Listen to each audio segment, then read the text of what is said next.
Al Jazeera's investigative unit has obtained exclusive video revealing a backlog of goods at China's biggest export hub. Well, that's causing a delay in the supply of medical equipment for healthcare workers around the world. Long queues of trucks loaded with cargo at Shanghai airport are waiting to unload at customs, and hundreds of boxes are piling up in warehouses. China produces nearly half the world's supply of protective medical equipment, notably to the US and Europe.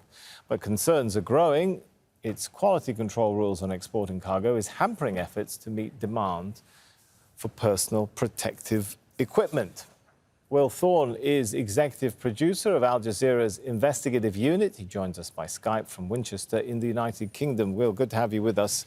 So why are supplies stuck in China while the world desperately needs them?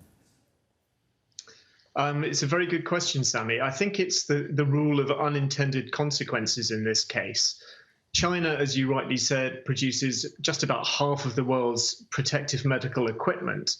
They exported very large quantities of it to Europe back in March when the pandemic started to take grip. Unfortunately, there were significant cargoes which had substandard or counterfeit goods, which caused a huge amount of critical focus to come on China. Very embarrassing for China as the world's manufacturer. As a response to that, they tightened up their export and quality rules.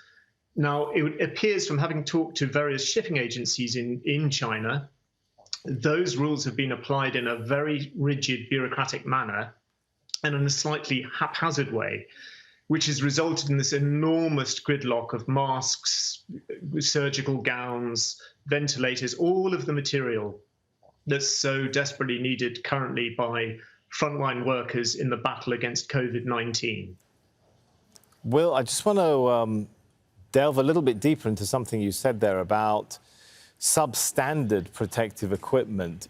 Did any of that actually make it out of China, according to what you know through your investigation? I mean, is there a possibility that people somewhere in the world are relying on faulty PPE? It's on the record. It's been widely reported. Italy, Spain, Holland. I think the UK also returned significant batches of equipment which were seen to be not made of the materials they require for what's highly sensitive and difficult work, which requires good quality material as a barrier against a virus. So it's possible, of course, batches got through that weren't returned. But the key thing is China actually did react to this, did tighten up the rules. But the consequences of that are causing perhaps maybe far greater issues, as we know, cargo stacking up, hospitals, health authorities desperately trying to get this equipment and failing to get it through the system because the red tape has become, far more intricate and complex. Well, are they dealing with that now? I mean, are the rules and the red tape being changed to kind of find a balance between making sure nothing faulty gets out, but also making sure that everything isn't held up? Well, just last night, Sammy, there was a significant cargo of PPE, personal protective equipment, that was bound for a country which desperately needs it, that was seized and impounded and held by Chinese customs officials because they told the exporter that the packaging didn't meet new regulations. The exporter in this case had no idea the rules had changed, and exasperation followed, and the equipment was delayed yet further. So there are efforts to get this moving, but from what I'm hearing from people on the ground, there continues to be a slightly haphazard and very bureaucratic imposition of these rules, which were designed to improve the quality of the equipment, but it slowed down the supply. Well, there's been concern, if not accusations, of countries playing politics with the supply of medicine and personal protective equipment. Have you found any evidence of that in the situation you've been looking at in China?